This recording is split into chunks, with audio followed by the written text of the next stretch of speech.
Hello and welcome to B School Erudite. I'm Bhanu Sivakrishna, and before we dive in, let's get one thing straight. If you think marketing is just making a fancy TikTok ad or designing a pretty logo, you are here for a surprise. Today, we are kicking off Unit 3 of AQA A Level Business, which is decision making to improve marketing performance. This is where business gets psychological. It's about understanding why your mom buys that specific brand of tea, why you refuse to switch from your favorite game, and how companies get inside your head without even realizing it. Over the next few minutes, we are going to cover everything from market research to the 7 P's, pricing strategies, and the Boston Matrix. By the end of this unit, you won't just be a student, you will be an armchair marketing director. Let's look at this definition. Marketing is identifying, anticipating, and satisfying customer requirements profitably. Let's break that down because the examiners love to catch students out here. First, identifying. This means doing your homework before you build the product. Imagine a chef in a restaurant cooking a meal for a vegan without asking first. Disaster, right? You're not really understanding your customer. That's a marketing failure. Second, anticipating. This is the crystal ball stuff. 5 years ago, did you know you would need a wireless charger? Probably not. But Apple anticipated that you hate wires. They looked at future trends and they understood you might be excited about a wireless charger. Third, satisfying. You actually have to deliver the goods. If Domino's promises pizza in 30 minutes but it takes an hour, they've identified the need, hunger, anticipated the urgency but failed to satisfy. So all these three things should go hand in hand. So what is the key takeaway here? Marketing isn't just selling. It's making sure the product is so good it sells on itself, like a Tesla. Now let's look into the core objectives of marketing. Objectives are your targets. Without them, you are just sailing a boat without a rudder. We have four big ones here. Four main objectives. First, sales volume and value. Volume is how many units, example million phones. Value is the total revenue, for example 500 million pounds after selling those 1 million phones. And here, your mom cares about volume of toilet rolls, the CEO cares about the value. So that's where marketing comes into picture. And second, sales growth. It's the percentage increase. If you sold 100 last year and 110 this year, that's 10% growth. Third, market share. This is the ego metric. It's what percentage of the total pie do I own? If the whole chocolate market is 10 million euros and you sell 2 million euros, you have 20% market share in it. And fourth is brand loyalty, getting you to buy the same thing again and again. Think about how Starbucks rewards you with a free coffee after 10 stamps. They aren't being nice, they are buying your loyalty so you don't shift to the another brand. So you keep continuing with Starbucks. Now let's look at the quantitative skills about market size and share. Don't zone out. This is the maths bit, but it's easy money in the exam. So market share is just the total value of the industry. And the formula we have for market share is price times quantity. That's for the whole market. And market share is your sales divided by the total market sales times 100. Example. See, not Netflix, I promise, because you guys are so bored of Netflix examples from your high school teacher for sure. So let's look at the UK bubble tea market. Imagine the total market is worth 100 million euros. If Chatime sells 25 million, market share is 25 divided by 100 times 100. That's 25%. If you open a bubble tea shop in my town and you only sell 1 cup a day, your market share is tiny. But hey, at least you have tapioca. So now let's look at the internal influences. Why can't a business just set any crazy target they want? Because of internal factors. Finance can't run a Super Bowl ad if your budget is only enough for a flyer outside the local chip shop. Second, capacity. If your factory is running 24 times 7, already making Xboxes, you cannot sell a target to double sales next month. You physically can't make the boxes. And third, human resources. As you can see here, human resources, if your marketing team is your Uncle Dave, who is good with Facebook, you probably can't launch a high frequency trading app. So here's the story. A few years ago, a UK bakery wanted to take on Greg's. It's a great idea, but they only had 3 ovens. Greg's had thousands. Internal capacity killed them before this even started. So now even we have brand reputation. A premium brand like Apple will set objectives that protect its high-end image. So these are the internal influencers. And now let's come to the external influences. This is the stuff you cannot control. Internal is something internal to your business, but external is something like politics, legal, social, economics, technological changes, tariffs, war, famine, floods, let's say anything that's beyond your control. So first is political. New sugar tax. Coca-Cola has to change recipe or raise prices. Economic. Recession hits, luxury yacht, sales crash, but discount supermarket sales boom. Social would be like everyone suddenly wants sustainable packaging. If you still use plastic straws, you lose the market. So technologically is AI is here, it's booming. If you don't use chatbots, your rival will. And fifth, legal. You know GDPR? You can't spam emails anymore. So environmental rising sea levels might ruin a seaside resorts business. The savvy business scans these like a radar. And now let's look at the niche versus mass marketing strategies. This is a classic 9-mark essay question you would be asked. So niche marketing is targeting a small market which is very specific. For example, vegan leather watch straps for left-handed architects. Very specific. What are the pros? High profit margins because they're rare and you'll get loyal customers who think you really understood them. And second, it's vulnerable. That's a con. If a recession hits, that small group might stop buying luxury watch straps. It's like playing a game on hard mobile, high risk and high reward. And now let's understand mass marketing. So mass marketing is targeting everyone. For example, a standard table salt or Coca-Cola. Usually they want everyone to drink it, from a small person to a young person to an old person. So pros are economies of scale. It's cheap to make, high brand awareness, and the cons would be like intense competition. Everyone is fighting for the same customer. It's like playing a game on easy mode, but with 1,000 other players trying to kill you. That's mass market. So now let's look at how we compare it. This is how we compare data over time. Pick a base year, always given a value of 1,000, then calculate, which is value in year times value in base year times 100. For example, in 2020, 100 million euros is index 100, and 2023 you're having 150 million euros, that is index 150. It just means 50% growth from 100 to 150. Why use it? Why do we even use it? Because saying index went from 100 to 150 is cleaner than saying the numbers went up by 50 million pound and 3 pence. It's standardizing everything to actually increase the brevity and how well your customers and your stakeholders can understand you. And now let's look into dynamic pricing. A dynamic market focuses on dynamic pricing. A dynamic market changes fast. Think smartphones, fashion, or AI. How do you survive in this? Agility. Now let's look at the dynamic markets. A dynamic market changes fast. Think smartphones, fashion, or AI. How do you survive in this kind of a market? First, agility. Don't plan 5 years ahead. Plan 6 months ahead and go with the flow. Second, innovation. Keep changing. The competitors are trying to reach you. So real-time research. Don't read last year's reports. Read today's Twitter feed and be pretty vigilant on social listening. What your customers are saying on the Google Maps reviews, on all the other social media platforms. If you see a case study of Shine, they don't plan seasons. They see a trend on TikTok on Monday, manufacture it on Tuesday, and ship it by Friday. That's dynamic. High street stores that take 6 months to design a t-shirt, they are static and they die. So now let's look at the purpose of market research. So how do we understand this market dynamics and how do we really be with it? The purpose of a market research is to understand your customers better. Why bother asking people what they want? Isn't it obvious? No. Because the biggest flops in history happened because nobody asked nobody. And the first purpose is identify opportunities. Find a gap. Finding a gap is very difficult. Nobody made a decent plant-based kebab.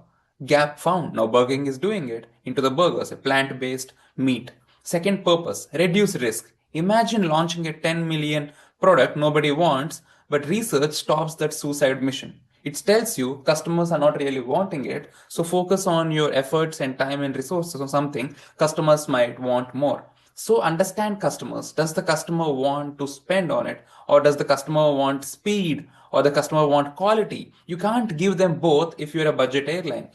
If you're a Ryanair, you can't be giving a service of Emirates and Qatar or Etihad and expect the price of a Ryanair.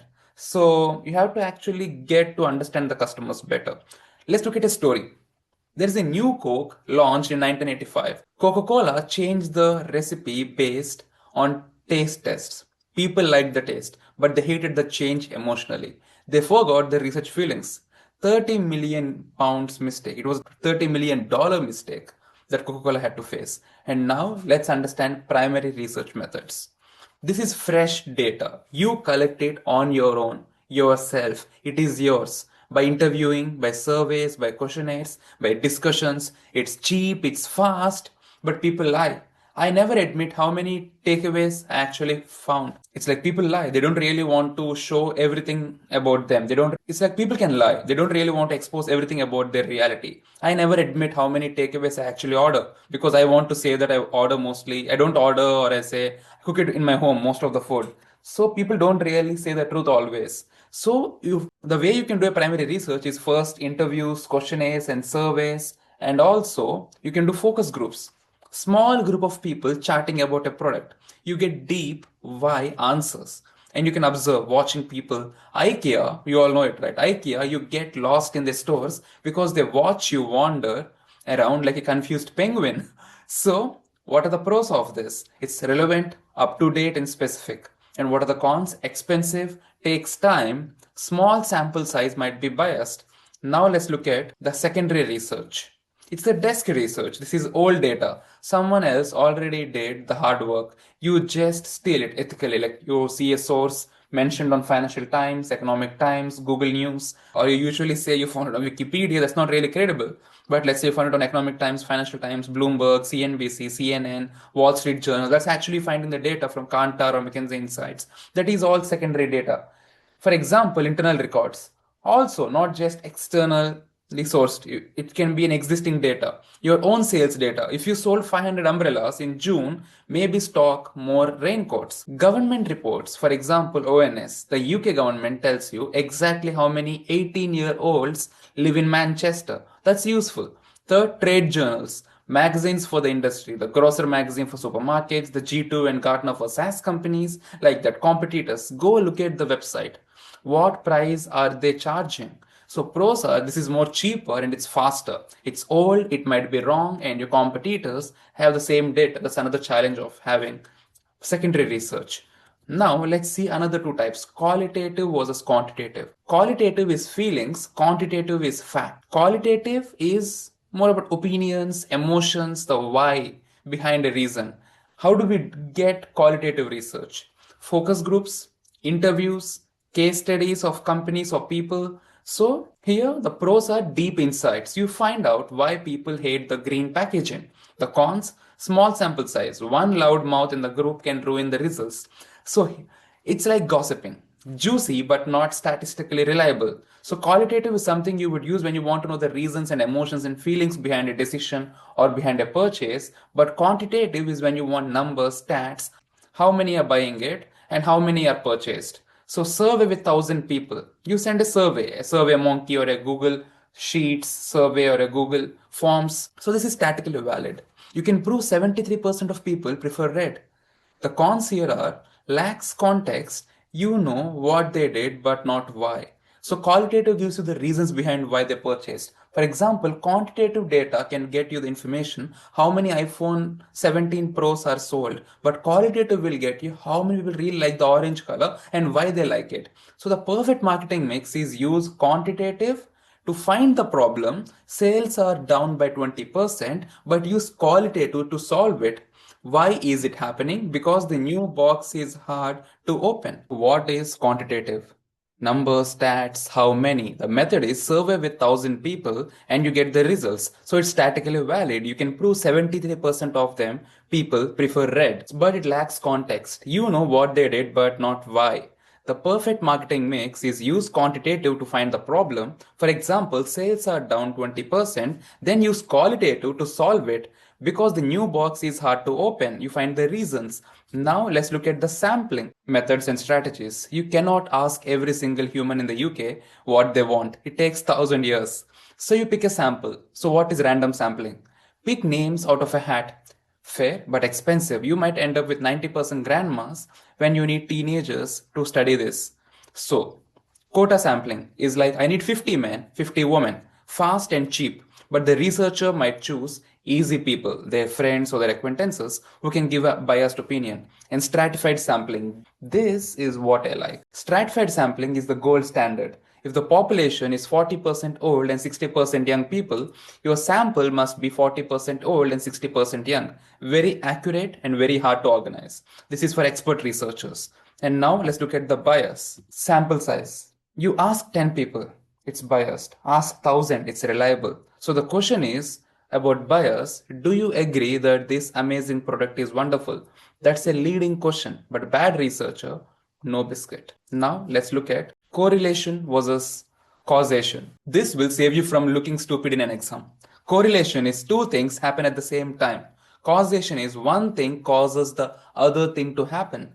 Let's take a classic example. The data shows that when ice cream sales rise, the rate of shark attacks rises. Does that mean eating rice? Does that mean eating ice cream attracts sharks? No. The hidden variable is hot weather makes people buy ice cream and go swimming in the sea where sharks are. And that's the trap.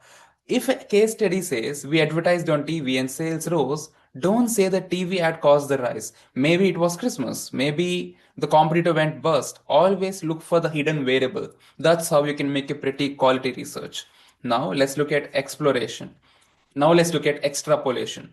Drawing a straight line into the future. If you sold 100, 110, 120 over the last 3 years, you might extrapolate that you will sell 130 next year. What's the danger? Life isn't a straight line. If I extrapolate my diet based on the last week, I'll weigh 500 kg by Christmas because I had 3 burgers. It doesn't work like that. So use extrapolation for forecasts. But remember, it assumes the past repeats itself. It usually doesn't. Things change. Life is uncertain. So now let's look into understanding the benefits of segmentation. Why bother with it? Why bother cutting the market into tiny pieces? Efficiency. Don't waste money advertising lawnmowers to apartment dwellers. What's the differentiation? You can make a product that actually fits the customer's weird need. And price sensitivity. Students are poor. Sorry, charge them less. Rich parents are not poor. Charge them more. That's discrimination, price discrimination, and it's legal mostly. So growth opportunities here are find the left-handed vegan architects that nobody else is serving. That's your gold mine. Now let's look at demographic and psychographic segmentation. How do we cut the pie? How do we segment the people? Demographic is the easy stuff. Age, gender, income, and job. For example, Pampers targets parents with babies under 1 year old. That's demographic segmentation. But when you look at psychographic segmentation, that's different. Psychographic is more about the behavior, the spicy stuff, personality, values, lifestyle, and customs. So Patagonia doesn't sell jackets. They sell saving the planet as a belief. They target people who care about climatic change. So, and we look at the behavioral, how you act. It's the usage rate. Heavy user versus light user. Brand loyalty. Do you always buy Nike or do you buy whatever is on sale? And then we look at the demographic. As I told you again, demographic tells me you are a 17-year-old student. Psychographic tells me you hate homework and love memes. Which one is more useful to an advertiser? You can comment down below. The ones who got it psychographic are right. You will understand the customers better if you actually don't just segment based on their age and gender, but based on more of their behavior and their lifestyle and their attributes. Now, if we continue more about behavior, let's dwell on behavioral for a second. Loyalty status. Are you a Tesla fanboy or do you just drive a Toyota because it works? And the occasion of this is Hallmark sells cards for Mother's Day. Cereal companies sell breakfast, but they also push cereal for dinner. That's a new occasion. So, benefit sought from here is, do you buy toothpaste for white teeth, fresh breath, or cavity protection? Same product, 3 different segments. Let's take another example. Spotify is a master at this. They see you listen to sad indie music at 2 a.m. They segment you as nighttime melancholic listener. That's the behavioral gold. Now let's look at the targeting strategies. You segmented the market. Now, who do you actually sell to? That's the undifferentiated. Is the mass market to everyone. One product for everyone. Think basic, white sugar. Boring but cheap to make. Differentiated is like brown sugar, pink sugar, people wanting it. So several products for different groups. Another example is Nike. They have shoes for runners, basketball players, skaters, and hyperbeasts who just want to look cool. So different product for each segment. And concentrated is niche, going all in on one segment. For example, let's take Rolex. They only go after the rich, they ignore the poor completely. So, here's a tip for your exams: differentiated is expensive. Concentrated is risky, putting all eggs in one basket. Mass is cheap but competitive. Now let's see how do we position in that kind of uncertainty, in that kind of a dilemma. A position is simply what pops into your head when you hear the brand name. That is positioning. Volvo, safe. Red Bull, energy. McDonald's, fast but not healthy. Who cares? It's tasty. So creating a market map is where you try to position. For example, you draw a grid. X-axis has low price to high price. Y-axis puts on basic quality to luxury quality. Let's take example, Primark. It's a bottom left. Low price, basic quality. Zara. It's in the middle. Mid price, decent quality. Gucci. Top right, it's high price and luxury quality. So if you have to find a gap, if nobody is in the low price but luxury quality, that's box. There is a reason. It's impossible to do. If you find a real gap, you hit the jackpot. Now linking the STP to the marketing mix. STP, as we just learned, segmentation, targeting, positioning is the framework, the thinking. The marketing mix is the doing. The four P's are product, price, place, and promotion. Product, as you can see on the first, is the actual thing. The price is the cost, obvious. Place is where you buy it. Promotion is how you hear about it. The rule is everything must match your S2P. If you target luxury rich people, that segmentation, your product must be gold plated. Your price must be high. Penetration pricing would ruin the image. We'll learn about price penetration very soon. Your place must be Harrods, not a petrol station. Your promotion must be classy magazines, not TikTok dances. So if you try to sell a diamond ring on a street stall with a megaphone screaming cheap, cheap diamond, you have broken the link and your brand will die. You're not aligning with what you're positioning with. So now if we see the marketing mix, product, place, price, promotion again, so you understand how do we actually implement it in reality. So promotion is communicating, place is distribution, price is how do you acquire, how much cost is it putting onto the people, and next is product. As I told you first, it's the features, design, and benefits that solves the customer's problem. Now let's look at what is a marketing mix. As we just learned that marketing mix is something we have to align to the STP. So why are the 4Ps so important? Why should you care about the boring letters? Because without them, your business is just a hobby. The 4Ps help you achieve marketing objectives. Want 20% market share? Your 4Ps need to deliver it. And second, to meet customer needs. If your product is wrong, nothing else matters. Third, gain competitive advantage. A clever mix makes you different. Fourth, respond to market changes. A pandemic hits like COVID, suddenly place becomes a delivery. Agile businesses adjust the mix. So trying to succeed without a marketing mix is like trying to bake a cake with only flour. You'll end up with a sad, dry mess. You have to put some sugar, egg, and other flavoring. So that's how you approach it. Now let's go deep into each of these. First is product. The first P, the star of the show. Without a product, you have nothing to price, nothing to place, nothing to promote. So this TV behind me is a product is nothing but a thing. It's a solution to a problem. Nobody buys a drill because they love drills. They buy a hole. So product is more than just the item itself. A product has layers like an onion or a terrible phone. So what it does, example, a phone has 108 megapixel camera. That's called what? Feature. A feature is what the product does. Design is how it looks and feels. So Dyson's bladeless fan, that's design selling for what it is. And quality is how well it works. Rolex doesn't just tell time, it tells time forever. And branding, the name, the logo, the identity. Let's say Nike swoosh means just do it, not just shoes.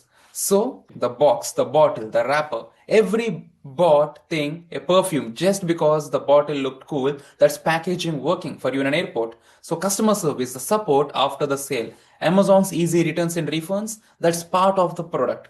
So here's the story to remember. When Cadbury changed their dairy milk shape from a thick bar into a curved one, people lost their minds.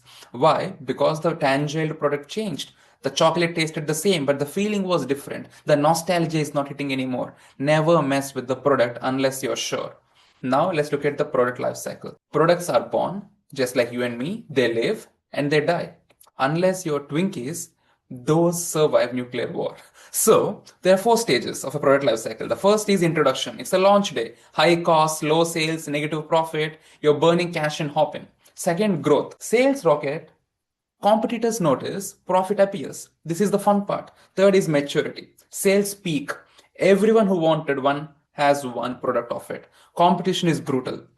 Price wars start. For example, the smartphone market right now in the month of April. Now decline. Sales fall. People have moved on. Think DVD players, landline phones, your Tamagotchi. So, if your product is in decline, you have two choices.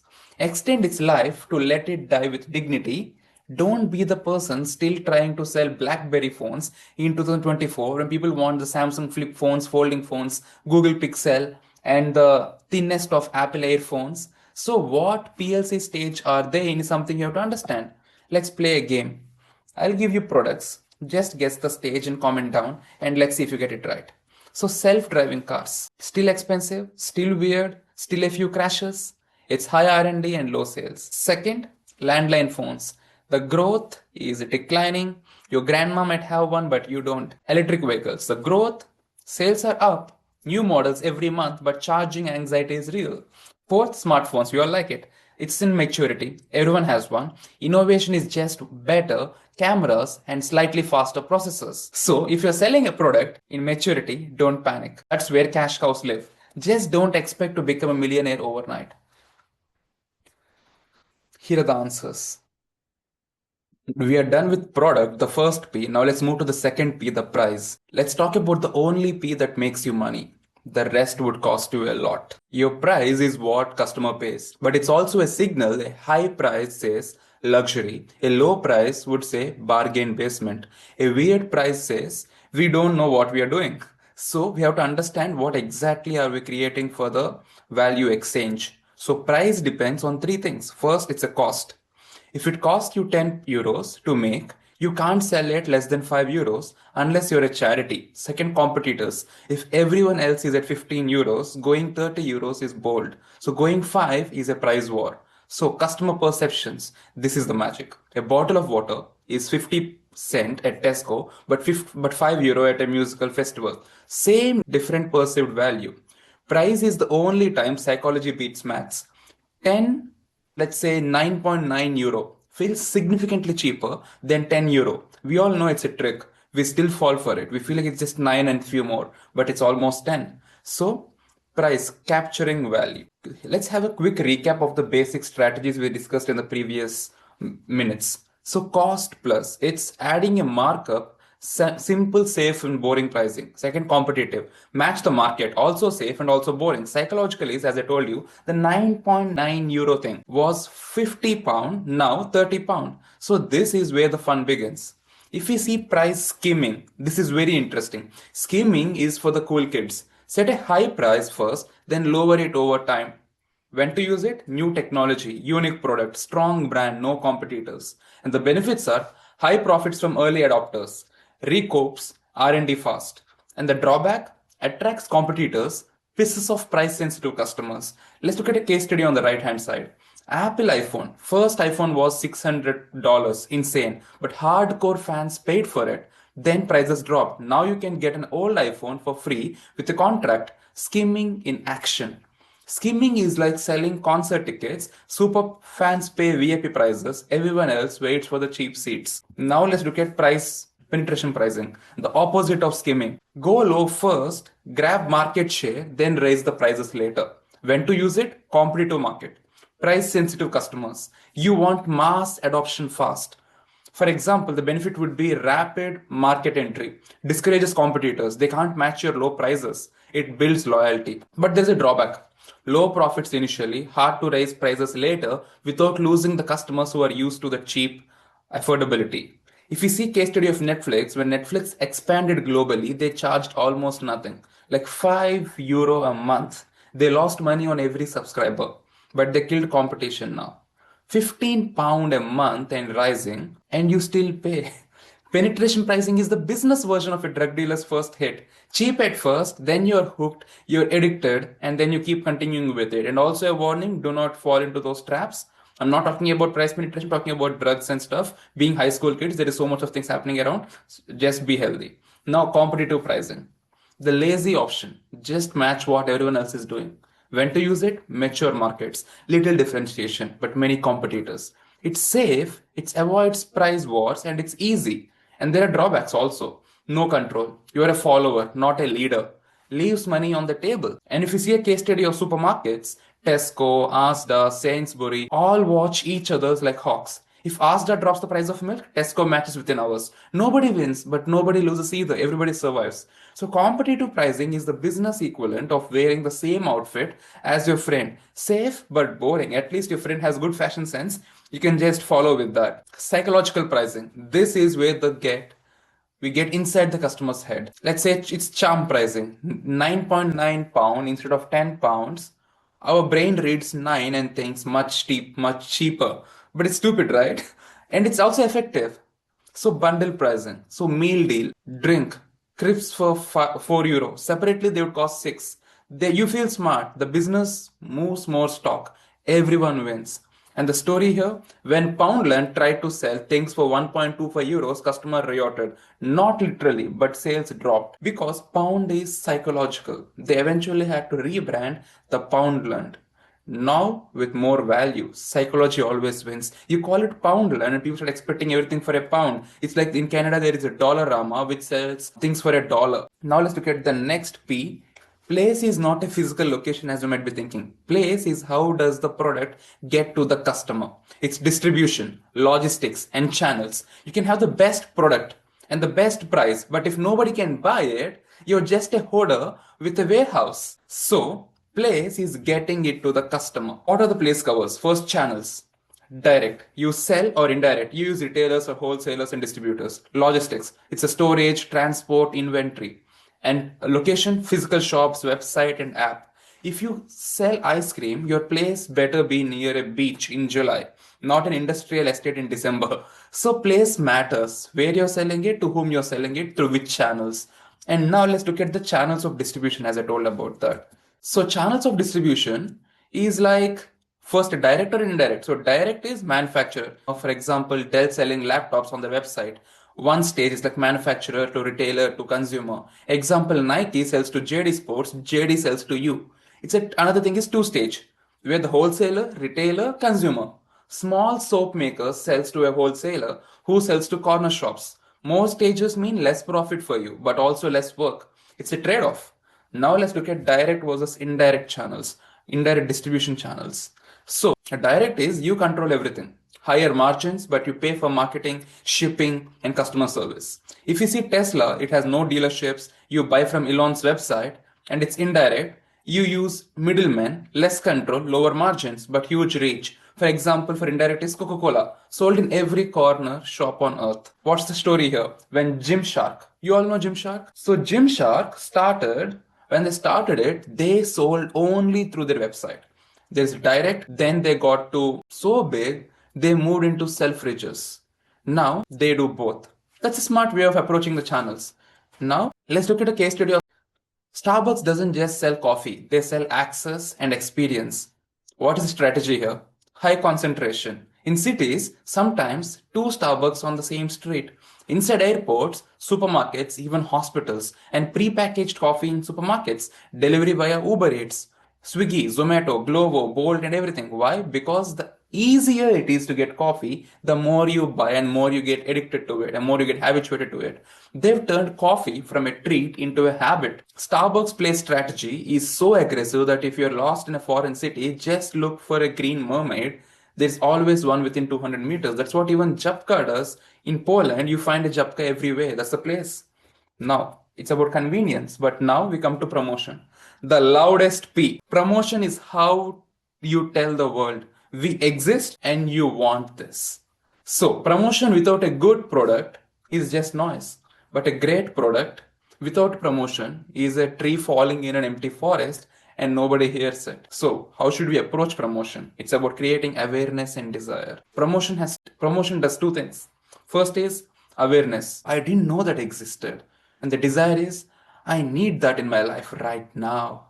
So the tools you can use are advertising, TV, billboards, and PR getting into the news and social media like TikTok, Instagram, LinkedIn, Facebook, WhatsApp, and all that. And the story is, remember the Dumb Ways to Die campaign? That was a train safety ad. It went viral because it was funny and weird. That's promotion doing its job. And now we see promotion communicating value, the full toolkit. Advertising is paid media, TV, online, and print. So sales promotion, discounts, BOGOF, loyalty cards, all of these are actually the discount methods. And PR is getting journalists to write about you for free. And personal selling is a human talking to another human. Car dealerships, door to door. And direct marketing is emails, text, catalogs. Digital marketing are like SEO, social media, influencer collabs. So personal selling is the oldest form of promotion. Also the most annoying when someone knocks on your door during dinner. So how do we approach it? Sales promotion. Short-term tricks to boost sales now. Bog off. I've been saying this for a couple of times. You haven't asked me because we're an online call. So bog off is buy one, get one free. Makes you feel like a genius. Coupons and loyalty cards and another way, and collect 10 stamps, get a free coffee. This is also a sales promotion technique. And free samples giving it away. Costco's entire business model is like a point scheme. Tesco, Club Card, Nectar, all of these are actually sales promotion techniques. And why does this work? This offer ends this Sunday. Your brain panics. You want to buy it as soon as possible. I have a loyalty card for a shop. I visit twice a year. I don't know why, but I keep it in my wallet like a security blanket. So now let's look at the integrated marketing mix. This is the most important slide in the deck. Read it twice. The 4 P's must be consistent. You cannot sell a luxury car, a product at a budget price in a second-hand shop, the place, using cheap for promotion. It doesn't work. The customer gets confused. For example, Rolex, the product is high quality. It's a Swiss watch. And the price, 10,000 euros or more. And what's the place? Bond, Street, Boutique, not Argos. And the promotion magazine ads with tennis players, not TikTok dancers. So every piece screams luxury. That's integration. And an integrated mix, as you can see here, is like a brand playing the same song. A non-integrated mix is a jazz jam session where everyone is playing a different tune. It might be art, it won't sell. So now let's look into the promotional elements for a recap. Just a quick visual. Advertising, sales promotion, PR, digital, they all work together. When Oreo tweeted, you can still bunk in the dark during the Super Bowl blackout, that was a digital plus PR plus advertising all in one. And it cost them nothing but genius. If you see a case study of Coca-Cola, Coca-Cola's promotion strategy was splendid. It was great. Coca-Cola doesn't sell a drink. They sell happiness, refreshment, and togetherness. And their tools are like mass advertising, Christmas trucks, polar bears, open happiness. And the sponsorship is like World Cup, Olympics, American Idol. And the sales promotion techniques they use are share a Coke with names on bottles. And digital channels they're using are like user generated content, hashtags, challenges, TikToks. So the takeaway here from this case study is Coke's product hasn't changed in 100 years, but their promotion keeps them relevant because they sell feeling, not just cola. If Coca-Cola marketed their actual product, the ad would be brown sugar water with caffeine. Nobody buys that. But open happiness. Take my 1.5 euros. So I want you all to spot the P. Let's test you. Which P in action? I want you to comment. A. 50% off. What's that? That's promotion. Sales promotion. And also price. Because price changes. It overlaps. Second, setting up a new EV charging station in a supermarket. The place making it easy to change. Now please pause the video and find the other two, C and D. So C is releasing a smartphone with a foldable screen. It's a product, new feature. D, launching a TV commercial. That's promotion, it's advertising. If you got all four right, you're ready for the exam. If not, rewind and watch again, I'll wait. As you can see the answers here, these are the answers for the previous slide.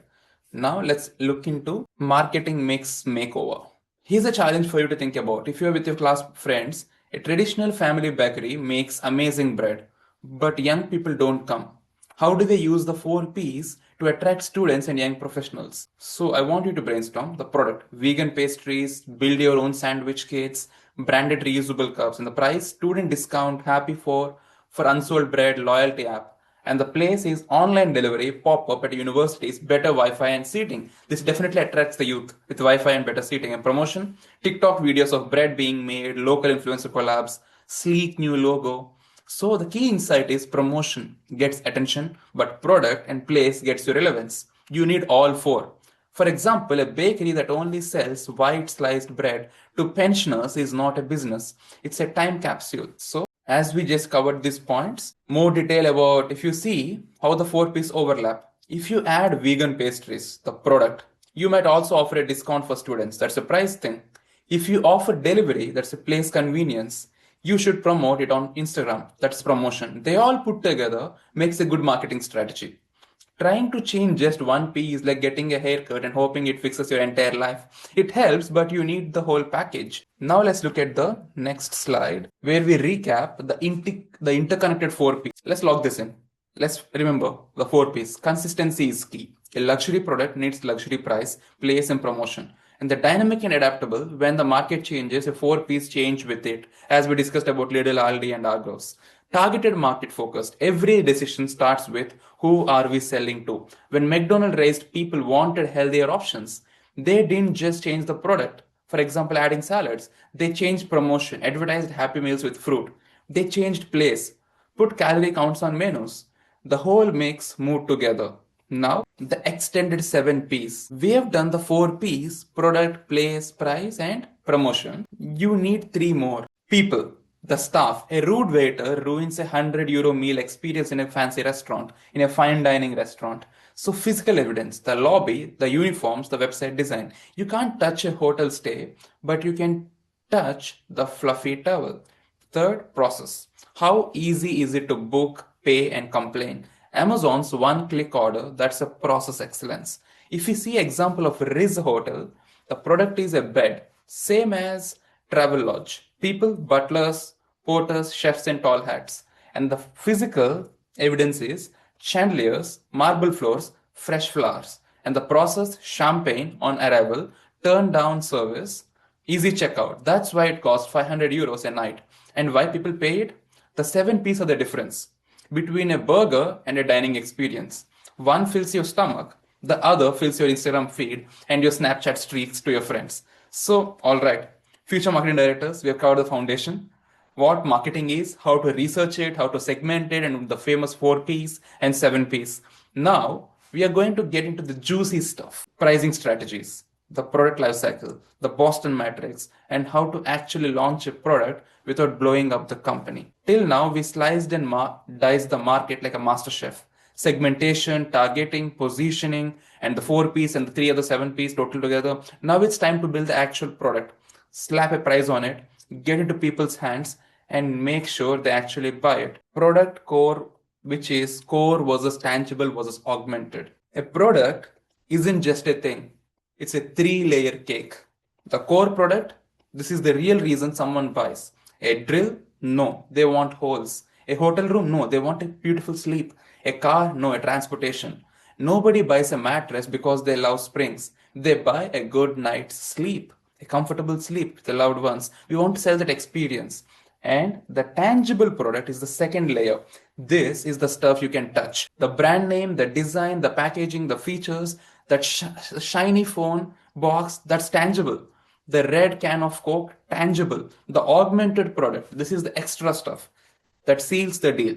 Warranties, free delivery, 24/7 customer support, a free coffee with your sandwich. For example, when you buy a laptop from John Lewis, they give you a free 2-year warranty. That's augmentation. It's why people pay a bit more. Think about Zappos, the online shoe shop. The core is shoes. The tangible is the box and the brand.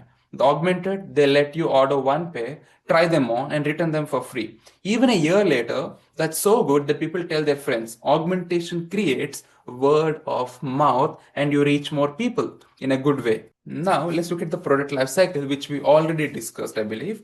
Products are houseplants. They start cute, grow fast, then get a bit sad, and eventually they die, unless you water them with innovation. First stage, development. Costs are high, revenue is zero, you're just burning cash.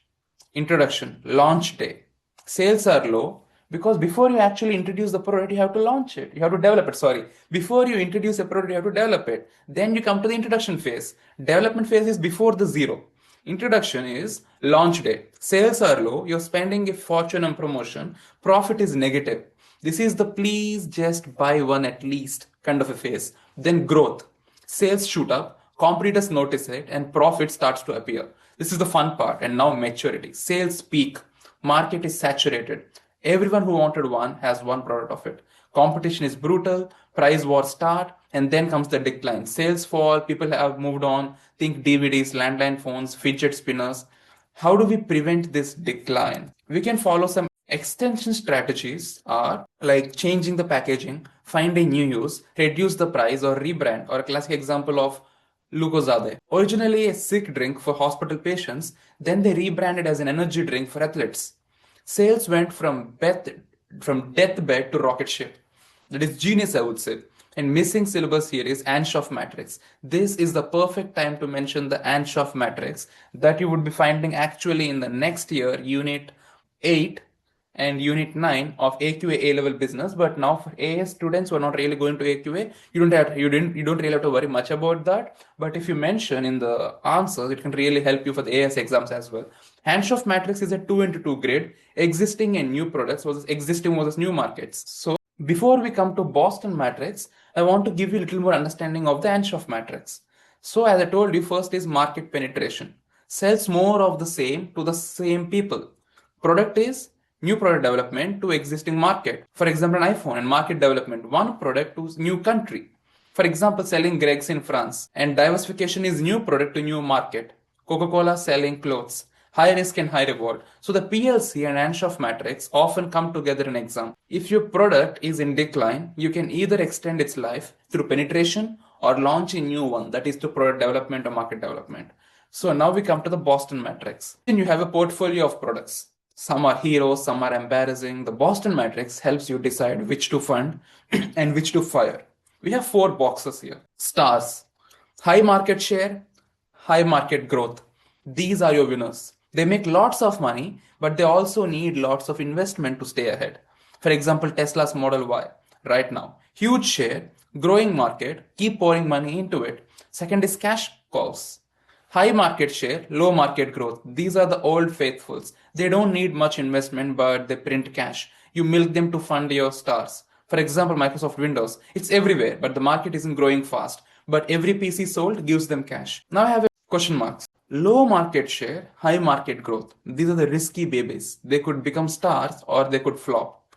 You have to decide whether to invest heavily or dump them. So the question I was trying to ask you is, most electric scooter startups, high growth share, but tiny share. What should they do? Should they be a cash cow or a star or a question mark? The answer is question mark because it's risky. You can't really focus too much on electric scooters because some of them are actually blasting out. So the high growth market but tiny share. So now we look into the dogs. Low market share, low market growth. These are the money losers. They don't grow. They don't make profit.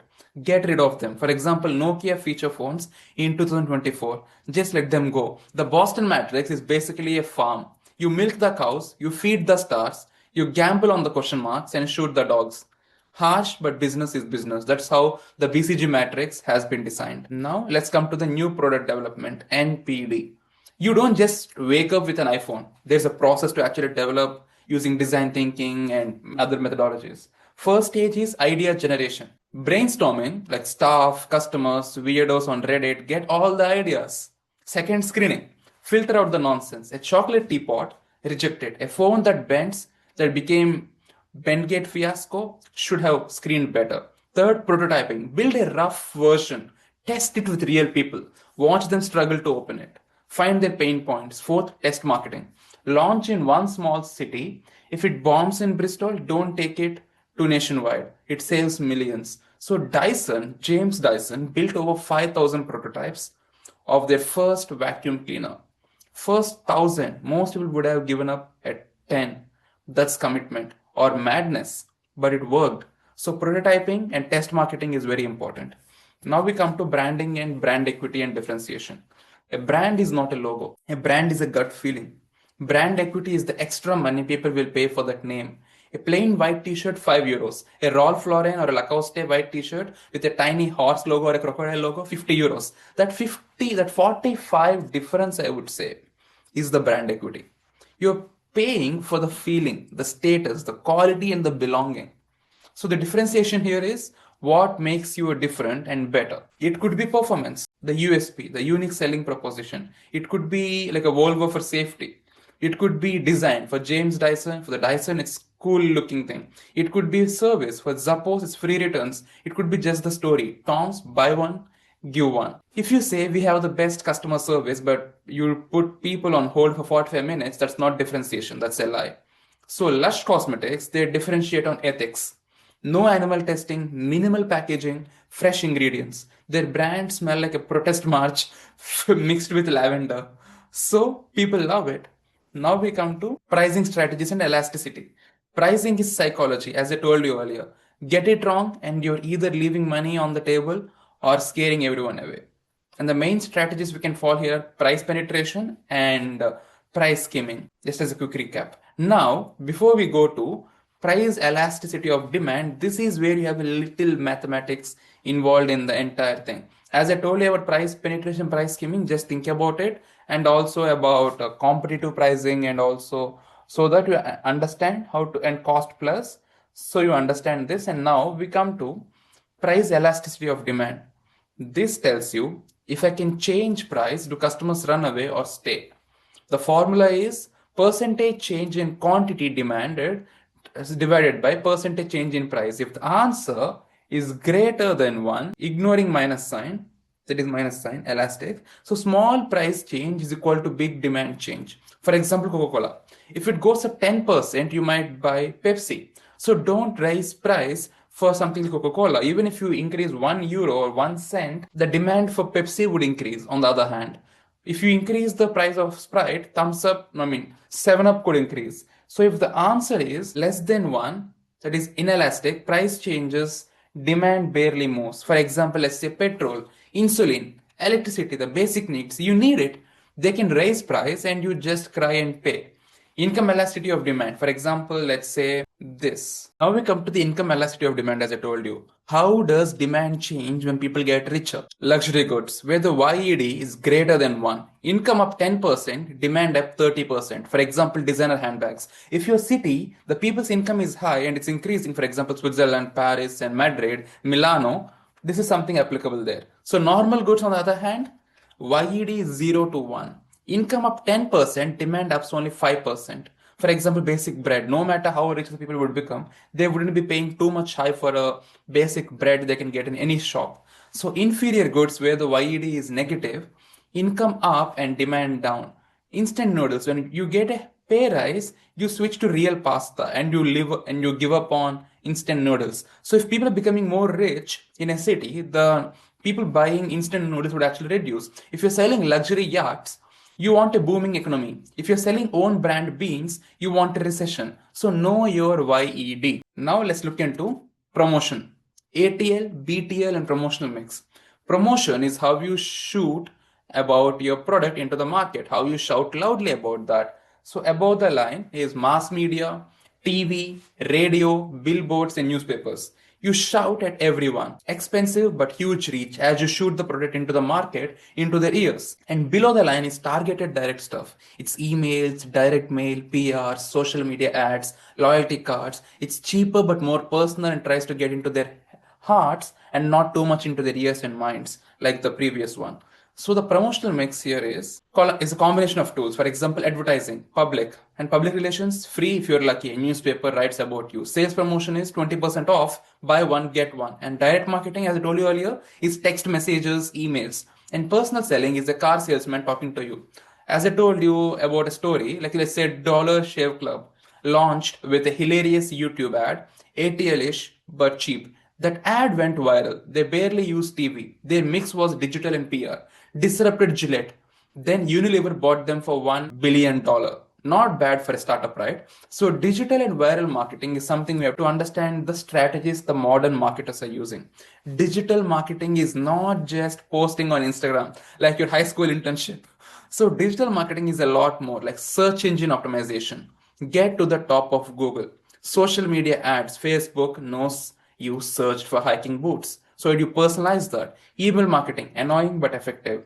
Influencers, paying someone with 1 million followers to hold your drink and post a photo of that. So getting the relationship with the influencers. Now we look into viral marketing strategies. Creating content so funny, so weird, or emotional that people want to share it. For example, not the old ones. Remember the ice bucket challenge? That wasn't for a product, it was for charity. But it spread like wildfire because it was participatory. For a business, think of Lidl's TikTok account. They act like a chaotic Gen Z meme lord. People share it because it's hilarious, not because they love discount groceries. That's viral strategy. Even if you look at Swiggy and Zomato accounts in India, that's what they do. You cannot force a video to go viral. If you try it, it's like your dad doing a Fortnite dance, painful and ignored. So, just kidding. So, now we understand place and distribution. E-commerce versus M-commerce. E-commerce is electronic commerce, M-commerce is mobile commerce. So place is about getting the product to the customer at the right time, in the right quantity, in the right location. The channels are direct to consumer. As we said, you sell your own website, you have retailers, wholesalers, and e-commerce is buying on a or website. So 2010.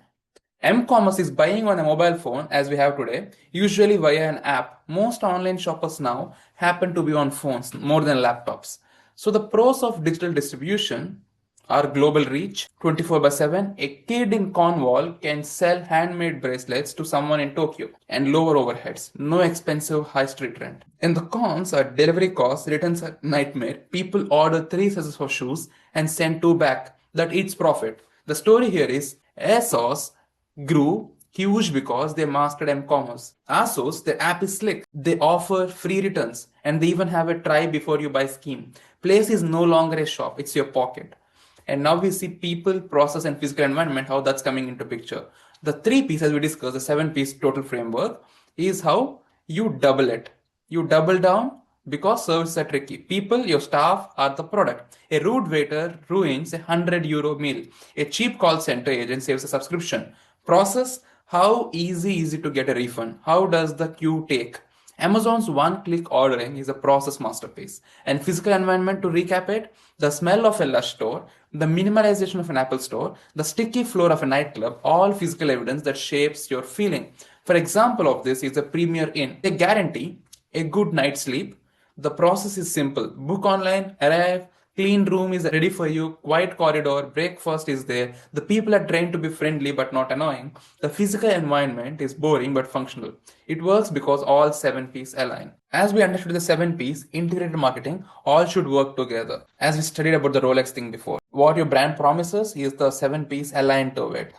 Now let's look at technology and big data as we come to the last of this chapter. Technology and big data, AI, chatbot, CRM, marketing today runs on them.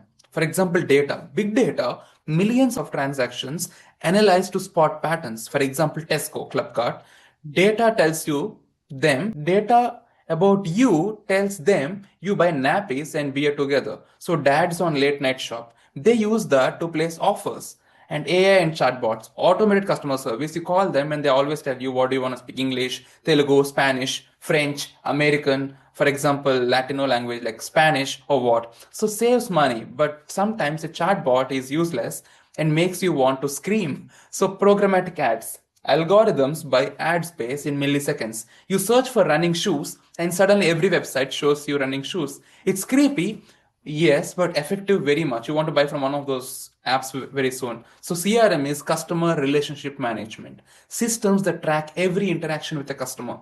For example, Freshworks, Zoho, Salesforce, HubSpot. These apps do that. When you call your bank, they know your name, your last complaint, and what you bought. That's CRM is like a stalker who remembers your birthday, useful but slightly uncomfortable. So, ethical and social marketing can be manipulative, guys. Ethics asks, should we do this way, even if it's legal? So, ethical issues in marketing are targeting children with junk food ads, greenwashing, pretending to be eco friendly when you are not, hidden fees or misleading small print. So these are the ethical considerations we'll be questioned about. And now we look at social marketing. It's marketing for the public good and not for profit. Not everyone does that. Nobody really spends ads millions of dollars or euros on charity ads to be on the YouTube or LinkedIn or Instagram ads. But still, let's say example of UK government's Stop Over campaign to get people to quit smoking. And now another example is drinkware ads about alcohol risks. So success is measured in lives saved, not money made. Dove's Real Beauty campaign, they use real women, not supermodels. Was that ethical? Mostly, but critics said it was still selling beauty products. Still, it shifted the conversation. Your takeaway here is in exams, if a case study shows a dodgy marketing practice, a misleading ads, criticize it. Ethics matter to modern consumers, especially Gen Z. So, if you see global marketing, globalization and cultural blunders. Globalization is bringing the globe and the local together. Going global is tempting. One product, 190 countries, cheap, right? But standardization is same product everywhere. iPhone, same software, every country. It saves costs. But globalization is global brand, local adaptation. McDonald's sells beef burgers in the USA, but in India they sell Mac Aloo Tikki, that is potato burger, because cows are sacred. So same brand and different product. And the cultural blunders are get this wrong and you look stupid. For example, a classic example is I'll tell it. When Pepsi entered China, their slogan was Pepsi brings you back to life. Was translated as Pepsi brings your ancestors back from the grave. Not ideal, right? IKEA had to rename some products in Thailand because the Swedish names sounded rude in Thai. And also, I remember one more example I can tell you, the Barbie doll scenario in Japan. Most women in Japan were actually buying these Barbie dolls for their children, and the small babies, girls, or let's say 10-year-old girls, 5-year-old girls, are looking at a Barbie girl and saying, "Why don't I look like Barbie when this is promoted as the ideal human girl should look like?" So they were like, this is not how Japanese look. And back in the day, the tensions between US and Japan actually added spice to this heat. So cultural fit is very important. So before launching in a new country, spend 1,000 euros on a local translator. It's cheaper than a PR disaster. Understand the culture, not just the language, when you want to expand to a new market. If we see Coca-Cola, share a Coke. This is a masterpiece of personalization. Coca-Cola replaced its logo on bottles with common first names. Share a Coke with Ben. Share a Coke with Sarah. Why it worked in USA? Personalization made people search for their own name. They shared photos on social media and it's a free promotion. It revived a mature brand without changing the drink. And what's the result? A massive sales boost in over 80 countries. What's the cost to change the label? Tiny. Return to investment, it's huge. So what's the lesson for you from here, from this Coca-Cola story? You don't need a new product. Sometimes you just need a new conversation to fit into their minds. But Coca-Cola failed also. New Coke in 1985, and now a cautionary tale. Coca-Cola was losing market share to Pepsi won blind taste tests. So Coke changed the 99-year-old secret formula. They launched new Coke. What happened here? Outrage. Riots. People hoarded the old Coke. The company received 400,000 angry calls. Why? They did quantitative research, taste tests, but ignored qualitative research, emotional attachment, and nostalgia, and being used to that. People didn't just like the taste. They loved the memory of Coke. The lesson here is marketing is not science, it's psychology. Always ask, how do people feel? Coke brought back the original as Coca-Cola Classic and sales soared up again. They turned a disaster into a marketing win, but they nearly destroyed the brand. As we finish this, let's look at the common skills we need for exam and evaluation. For the practicalities. First, data interpretation. Calculate PED, market share, or index numbers from a table. Show your working in the case studies. Mix recommendation. Should firm X use skimming or penetration? If it's Netflix, what? If it's Sony, what? It depends on the product competition and brand image. And next, strategy evaluation. Evaluate the trade-offs. Niche versus mass marketing. Talk about profit, margins, risk, and scale. And how to answer this? Answer directly. First sentence, in my view, the firm should use penetration pricing. Justify with data. The case study shows 80% of customers are price sensitive students, so a low price will attract them. Third, it depends on. Show evaluation. However, if the firm wants a price image, skimming would be better. It depends on their long-term brand goals. And next, most important is conclude with a ranked factor.